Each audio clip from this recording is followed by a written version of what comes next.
할렐루야. 하나님의 크신 사랑이 이 시간 우리 가운데 가득한 줄 믿습니다. 오늘 우리는 누가복음 24장 36절로 48절의 본문을 가지고 행동하는 믿음 10번째 시간 부활의 증인이라는 제목으로 하나님의 말씀을 함께 나누도록 하겠습니다. 오늘 본문은 부활하신 예수님께서 제자들에게 나타나신 내용입니다. 부활하신 주님께서 제자들에게 나타나셨을 적에 제자들의 반응은 어땠습니까? 오늘 본문에 보면 세 가지로 나옵니다. 바로 놀라고, 두 번째로 무서워하였으며 세 번째로 의심하였다라고 말하고 있습니다. 제자들의 마음에 평안이 있겠습니까? 자신이 스승으로 모시고 있었던 예수님께서 죽었습니다. 로마 군병들은 자신들을 잡으러, 제자들을 잡으러 온갖 혈안이 되어 있습니다. 이것만 하더라도 마음에 평강이 없었습니다. 그런데 부활하신 주님을 보았을 적에 그들의 마음에 평강이 없었습니다. 본문 36절에 예수님께 처음에 말했을 적에 평강이 너에게 있을지어다 라고 말했습니다. 예수님께서는 그들의 상태를 알고 있었던 것입니다. 제자들이 평강이 없는 두려움에 사로잡힌 이유는 1차원적으로 생각해 보면 지금 제자들이 있는 그곳은 실내입니다. 이제 예수님은 죽으셨잖아요. 공포에 사로잡혀 있지만 그들은 한 곳에 모여서 기도하거나 서로 대화하고 있었던 시간이었습니다. 집 안에 있었습니다. 10명가량이 모여 있었습니다. 그런데 한 명이 더 늘어난 것입니다. 자세히 보니 십자가에 죽은 스승 예수가 그 자리에 나타난 것입니다. 37절에 보면 그들은 제자들은요. 예수님을 영으로 생각했다라고 표현했습니다. 이 말의 영어 표현에 보면 고스트라고 말하고 있습니다. 이 고스트라는 단어가 무엇입니까? 바로 귀신이라고 생각했던 것이죠. 유령으로 생각한 것입니다. 그러니 아주 자연스러운 반응이 나타난 것이죠. 바로 무서워하였고 두려워하였다라고 말하고 있습니다. 제자들의 반응을 보면서 많은 사람들은 이런 말을 합니다. 만약 내가 예수님과 함께 있었다면, 내가 예수님 당시에 예수님 곁에 있었다면 예수님의 많은 가르침과 많은 이적을 내가 눈으로 보았기 때문에 나는 예수님의 부활을 믿을 거야. 그래서 예수님이 그 자리에 있는 것을 나는 인정하고 박수를 치며 기뻐했을 거야. 라고 말하고 생각하는 사람들이 있습니다. 부활주일 맞이해서 매년 부활주일 맞이하지만 우리 자신에게 이 부활의 믿음이 있는가를 생각해 봐야 됩니다.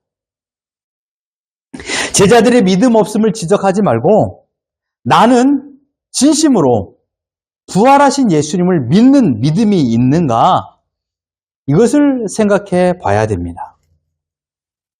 세 가지 반응을 보이는 제자들에게 예수님은 그 어떠한 꾸짖음을 하지 않았습니다. 예수님은 실망하지도 않았습니다. 그리고 주님께서는 다른 방법, 가르침을 허락하셨습니다. 우리 39절 같이 한번 읽어봅니다. 시작! 내 손과 발을 보고 나인 줄 알라. 또 나를 만져보라. 영은 살과 뼈가 없으되 너희 보는 바와 같이 나는 있느니라. 이것이 주님의 방법입니다. 주님은 꾸지람과 또한 실망이 아닌 가르침이라는 방법을 선택했습니다.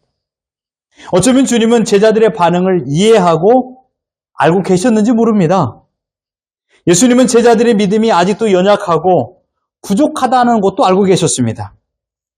죽음 앞에서 그들이 떨고 있는 미약한 믿음을 가지고 있는 것도 예수님은 알고 있었습니다. 예수님의 죽음 앞에 모두 혼비백산하여 도망간 것도 알고 계셨습니다. 제자들의 마음, 제자들의 믿음, 제자들의 행동, 주님은 이 모습에 화를 내지 않고 꾸짖지 않고 반대로 행동하셨습니다. 가르쳐 주셨습니다.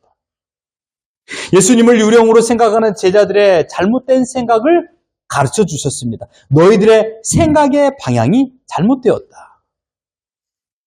제자들 앞에 있는 예수님 자신이 실제 육체의 몸을 가지신 부활하신 분이라는 것을 손수 가르쳐 주기 위하여 자신의 손과 발을 보여줌을 통하여 너희는 부활한 나, 곧 예수를 믿어라 라고 말씀하신 것입니다. 여기에서 예수님의 손과 발이라는 의미는 무엇일까요? 이 누가복음의 누가는 이 의미를 정확히 기록하지 않았습니다. 그러나 요한복음 20장 27절에 보면 이렇게 말하고 있습니다. 도마에게 이르시되 내 손가락을 이리 내밀어 내 손을 보고 내 손을 내밀어 내 옆구리에 넣어보라. 그리하여 믿음 없는 자가 되지 말고 믿는 자가 되라. 즉 예수님의 이 손과 발은 십자가에 못 박혔던 그 현장에서 십자가에 못 박혔던 그 상처라는 것을 보여주고 있는 것입니다. 예수님께서는 이를 통하여 자신이 유령이 아니라 바로 그들에게 가르치고 있는 이적을 베풀고 결국 십자가에 매달려 죽은 예수라는 것을 명확하게 가르치기 위하여서 이 손과 발을 내밀어 보이셨습니다.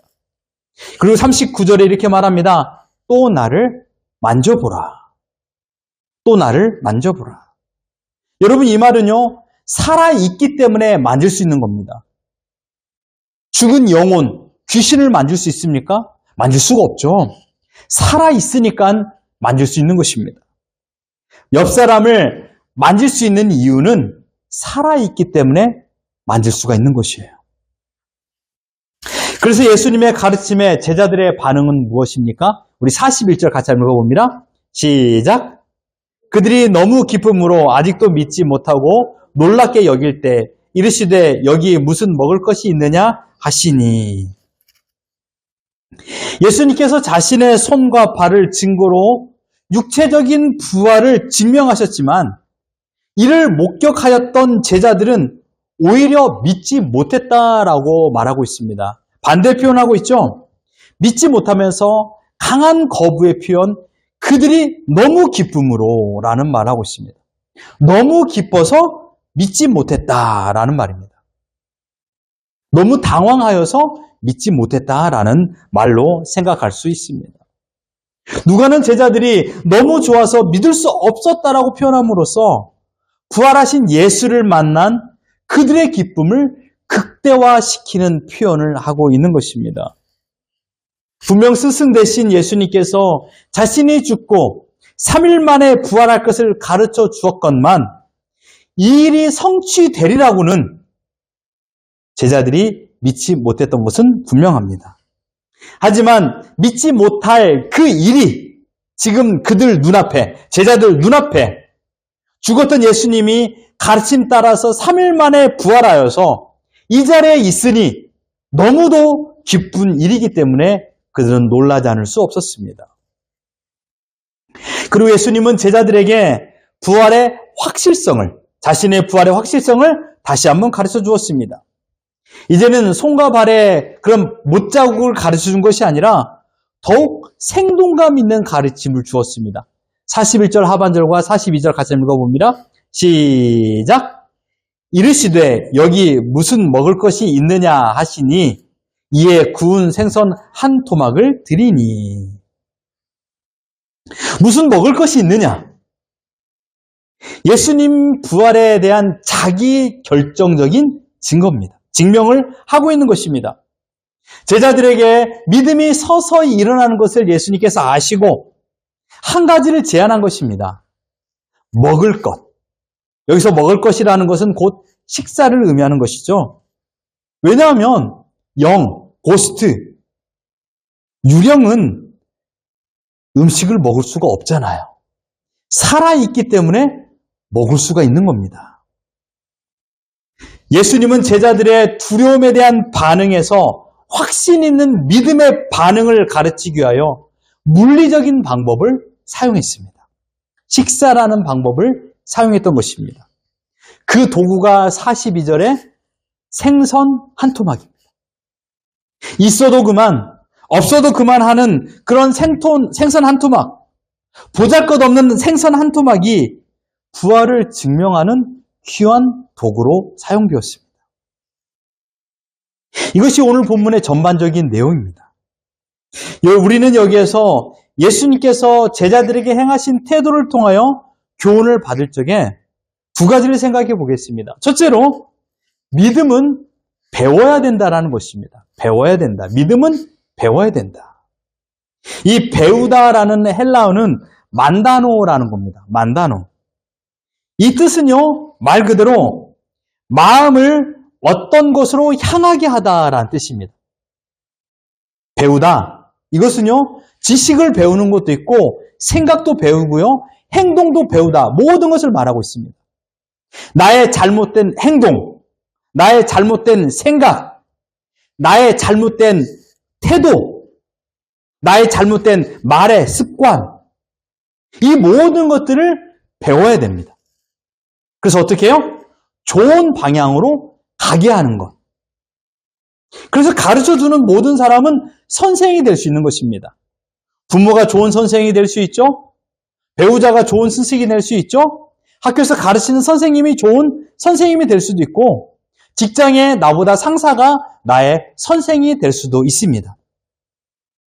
목적은 무엇입니까? 좋은 방향으로 가게 하는 겁니다. 이게 바로 배우는 것입니다. 부활에 대하여 놀라거나 무서워하거나 두려워하는 방향, 그런 제자들의 믿음 없는 그런 방향의 상태에서 예수님은 가르침을 통하여서 예수님 자신의 부활을 믿도록 가르쳐 주신 것입니다. 그럼 어떻게 배워야 될까요? 우리는 이 세상을 살아가면서 성경의 저자 되시는 성령 하나님의 가르침을 통하여 우리는 배워야 됩니다. 성경을 하나님의 말씀으로 믿고 그 말씀을 인정할 때 우리는 비로소 한 가지 한 가지씩 배울 수 있습니다.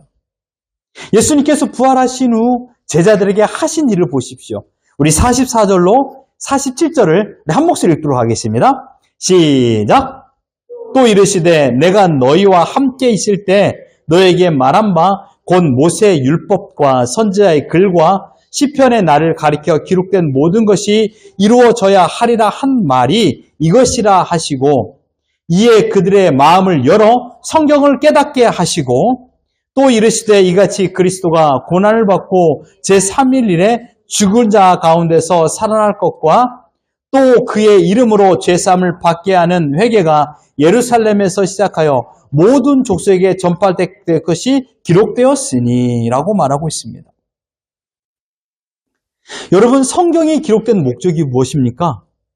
44절에 보면 바로 성경에 기록된 목적, 나를 가리켜 기록된 모든 것이 이루어져야 하리라 한 이것, 예수 그리스도께서 이 땅에 오시고 죽으시고 3일 만에 부활하실 것, 이것이 성경에 기록된 목적입니다. 이것을 다시금 부활하신 예수님께서 직접적으로 제자들에게 가르쳐 주셨습니다.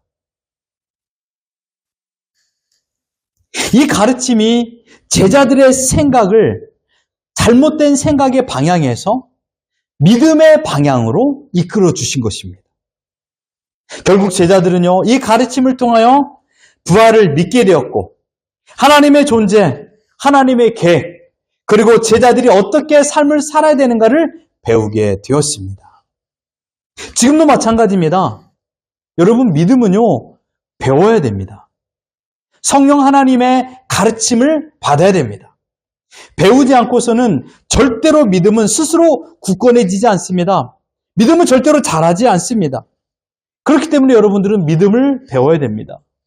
성경을 읽고 더 많이 묵상할 적에 비로소 나의 믿음이 흔들리지 않습니다. 유혹에 넘어지지 않습니다. 말씀을 읽지 않으면 하나님의 뜻을 행할 수 있는 힘이 너무나도 약해집니다. 여러분들이 가정의 삶에서도 무기력해질 때, 사랑의 무기력, 여러분 느껴보셨나요? 무기력해진 내 사랑, 정직한 사랑이 사라졌습니다. 건강한 사랑이 사라졌습니다. 이유는 무엇입니까? 눈에서 멀어졌기 때문입니다. 마찬가지입니다. 내가 건강한 믿음을 상실하고 병든 믿음을 갖는 이유는 그만큼 내가 하나님 말씀과 멀어졌기 때문입니다.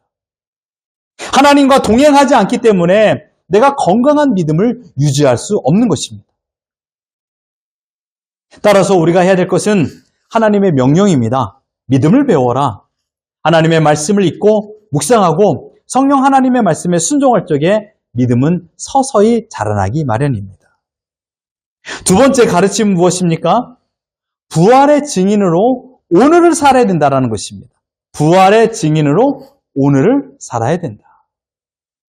제자들은 부활하신 주님, 즉 하늘과 땅의 통치자, 심판주, 하나님의 영광을 입은 그분과 함께 있었습니다. 부활하신 영광의 몸을 직접적으로 그들의 눈으로 봤습니다. 식사도 함께 했습니다. 지금은 명확히 깨닫지 못했지만 그러나 이들이 보혜사 성령님께서 임함을 통하여서 이 모든 것이 깨달아지고 믿어지게 되었습니다. 그 믿어지는 목적, 예수 그리스도가 부활하신 사실을 알려주신 목적은 무엇입니까? 48절 같이 한번 읽어봅니다. 시작! 너희는 이 모든 일의 증인이라. 예수님께서 부활하실 적에 부활하시고 자신이 부활한 몸이라는 것을 보여주기 위하여 사용되었던 것은 생선 한 토막이었습니다. 있어도 그만, 없어도 그만, 먹어서 배부르거나 안 먹어도 배고프지 않는 그런 보잘것없는 생선 한 토막이었습니다. 그 생선 한 토막이 예수님의 부활하신 증거의 도구로 사용되었습니다. 그리고 이제 이 부활의 증인으로서 삶을 살아가도록 제자들에게 이 명령을 하고 있는 것입니다. 너희들이 눈으로 직접 보았듯이 내가 그 생선을 먹는 것을 네가 보았지 않았느냐? 이제 이 사실을 너희들이 알려야 된다. 라고 말씀하셨습니다. 사도 바울이 증거한 고린도전서 15장 6절에 보면 부활하신 주님을 만나 뵈었던 사람들이 열거됩니다. 우리 같이 한번 읽어봅니다. 시작! 그 후에 500의 형제에게 일시에 보이셨나니 그 중에 지금까지 대다수는 살아있고 어떤 사람은 잠들었으며. 고린도전서는 사도 바울이 3차 전도 여행에 에베소에서 기록된 것입니다. 예수님이 부활 이후 24년 정도가 흘렀습니다. 그러니 500의 형제 중에 대다수는 살아 있습니다. 그리고 어떤 이들은 생을 마감했습니다. 20여 년 동안 그들은 죽음이 두렵지 않는 인생을 살았을 것입니다. 그 어떤 명성도 그들에게 만족감을 주지 못했습니다. 그 어떠한 재물도 부럽지 않았습니다. 왜 그럴까요? 부활하신 예수님을 만나 뵀기 때문에. 부활하신 주님을 직접적으로 만나 배웠기 때문에 그들의 마음에는 크고 넘치는 그 풍성한 은혜가 그들 안에 있었습니다. 신약교회 성도들은요, 죽어도 행복하고 살아서도 행복한 삶을 살았습니다. 단 한 가지 이유 때문입니다. 바로 부활의 주님을 만난 증인으로서의 삶을 살았기 때문입니다. 여러분, 신약교회, 즉 초대교회는요, 두 가지 특징이 있습니다. 첫째로는요, 로마 정부로부터의 강력한 핍박이 있었던 시대였습니다. 네로 황제로부터 디오클레안 황제까지 10명의 황제들은 기독교인들을 강하게 핍박을 했습니다. 그 기간도 AD 64년부터 311년, 그러니까 대략 250년 동안 긴 시간을 바로 박해를 하였습니다. 네로 황제 때 이 사도 바울과 베드로가 순교를 당했고요. 기독교인들을 황제 정원의 이 횃불로 사용했을 정도로 극악한 핍박을 가했습니다. 교회들은 무너졌습니다. 성경이 불태워졌습니다. 모든 기독교인들의 권리는 정지되었고 어떤 경제 활동도 하지 못하게 만들었습니다. 심지어 기독교인들을 잡아 이방 신상의 제단에 희생 제물을 삼아 불태워 죽였습니다. 그리고 얼마나 극악한 이 핍박이 있었습니까? 이게 바로 이 초대교회, 신약교회의 특징입니다. 첫 번째 특징. 두 번째 특징은 무엇입니까? 바로 부활신앙입니다. 핍박이 있었음에도 불구하고, 이 극심한 박해가 있었음에도 불구하고 신앙을 지킬 수 있었던 이유는 무엇인가? 그것은 바로 부활하신 예수님을 믿었던 부활신앙이 있었기 때문입니다. 사도들의 복음 증거의 핵심은요, 다른 게 아니었습니다. 부활하신 예수님. 나는 부활하신 예수님을 만났다. 이것을 열방에 전했습니다. 이 짧은 메시지가 초대교회의 가장 큰 특징이었습니다. 이 부활을 증거하기 위해서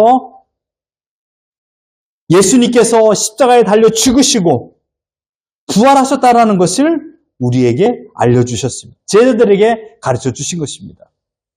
그리고 주님께서 말했습니다. 이 일에 너희가 증인이라. 부활하신 주님을 만나고 나서 그들은 예수님을 증거하지 않으면 답답하여 견딜 수 없는 심령이 되었습니다. 주님을 만나기 전의 모습인 어부나 세리로 돌아갈 수가 없었습니다. 그들은 부활의 증인으로서 로마 정부의 끊임없는 핍박을 두려워하지 않고 그들과 맞서서 생명의 부활하신 주님을 증거하셨습니다. 이들이 어려움을 이겨내고 담대함을 가지고 부활의 증인으로 살아갈 수 있었던 것은 다른 게 아닙니다. 부활하신 예수님을 만났고 믿었기 때문입니다. 그러므로 부활의 주님을 만난 모든 사람들은 확신을 가지게 되었고 소망을 가지고 살게 되었습니다. 어쩌면 처음 예수님을 믿고 따랐을 때 생각했던 메시아 사상이 완전히 바뀌게 되었습니다. 진정으로 주님을 따르는 것이 무엇인가를 알게 되었던 것이죠. 저는 부활하신 예수님을 만났던 그 제자들의 인생이 세 단락이라고 생각합니다. 1막 1장은 무엇입니까? 평범한 인생으로 살았던 제자들이었습니다. 먹고 마시고 흥청망청 살아갔던 그런 인생이었습니다. 방향을 잃고 어떤 방향이 온전한 것인가 목적 없는 삶을 살았던 자들이었습니다. 그러나 그들의 1막 2장은 무엇입니까? 예수님을 만나 예수님의 제자로 살았던 인생이었습니다. 그리고 1막 3장 무엇입니까? 부활하신 예수님을 만났다 이것입니다. 무엇이 그들의 인생의 가장 큰 클라이막스의 인생을 살았을까요? 주님의 제자요? 아닙니다. 증인, 부활의 증인으로 살았던 예수님의 부활하심을 만났던 인생이 더 화려하고 멋지고 아름답고 생동감이 있는 인생을 살았을 거라고 저는 생각합니다. 주님을 만났던 사람들의 일면목을 보십시오. 대표적으로 주님의 친동생인 야고보를 보십시오. 예수님의 동생이었지만 예수님을 믿지 못했습니다. 예수님의 이적, 병을 고치고 또한 안진병이 일으키는 그런 이적을 행하였음에도 불구하고 야고보는요, 예수님을 미친 사람으로 여겼습니다. 예수님을 불신하였죠. 회의적인 태도를 가졌습니다. 그러나 부활하신 예수님을 만나고 나서 그는 어떻게 되었습니까? 예루살렘의 기둥 같은 일꾼이 되었습니다. 베드로는 어떠합니까? 주님을 3번이나 부인했던 그런 파렴치한 제자였습니다. 베드로에게 트라우마는요, 꼭 끼워오는 닭이 아닙니다. 사람들의 시선입니다. 저자는 예수님을 부인했던 사람이야. 사람들의 시선이 너무나도 두려웠습니다. 그래서 사람들을 상대하지 않는 일, 물고기를 상대하는 나는 어부가 돼야 되겠다라는 마음을 가지고 고향길로 떠나지 않았습니까? 그때 부활하신 주님께서 베드로를 찾아와 개인적으로 만나주셨습니다. 넘어져 있고 죄책감과 두려움과 민망함 속에 살고 있었던 베드로에게 부활하신 주님께서 직접적으로 만나주셨을 적에 그는 다시금 일어나게 되었고 회복을 경험하게 되었습니다. 그리고 내 양을 먹이라라는 사명을 부여받게 되었습니다. 부활하신 주님을 만난 자들의 인생은요, 끊임없는 생명의 활력수를 얻게 됩니다. 핍박과 환난이 두렵지 않습니다. 왜냐하면 죽음이 두렵지 않기 때문입니다. 히브리서 11장 35절 같이 한번 읽어봅니다. 시작! 여자들은 자기의 죽은 자들을 부활로 받아들이기도 하며 또 어떤 이들은 더 좋은 부활을 얻고자 하여 심한 고난을 받되 구차히 풀려나기를 원하지 아니하였으며 부활하신 주님을 뵙고 믿을 때 인생의 가장 강력한 소망을 가지고 살고 있다라는 것을 히브리 저자는 우리들에게 가르쳐주고 있습니다. 나는 죽어도 살고 살아서도 살아있는 존재라는 것을 그들은 믿었습니다. 왜요? 예수 그리스도의 부활이 곧 나의 부활이라는 것을 믿었기 때문입니다. 그러니 세상이 감당할 수 없는 사람이 된 것입니다. 아무리 가난하고 아무리 육신적으로 아프고 고난이 가득하고 현실이 어둡고 미래가 보이지 않는 삶의 현장 낭떠러지 앞에 서 있다 할지라도 그들은 두려워하지 않았습니다. 왜요? 부활하신 주님을 만났고 믿었기 때문입니다. 여러분, 부활은 인간이 만들어낸 작품이 아닙니다. 부활은 하나님께서 특별히 제작하고 특별히 만드신 작품입니다. 그리고 그 부활을 예수님에게만 국한하지 않고 우리에게도 허용시켜 주셨습니다. 우리는 죽음 이후에 인간 모두는 죽죠? 죽음으로 끝이 아닙니다.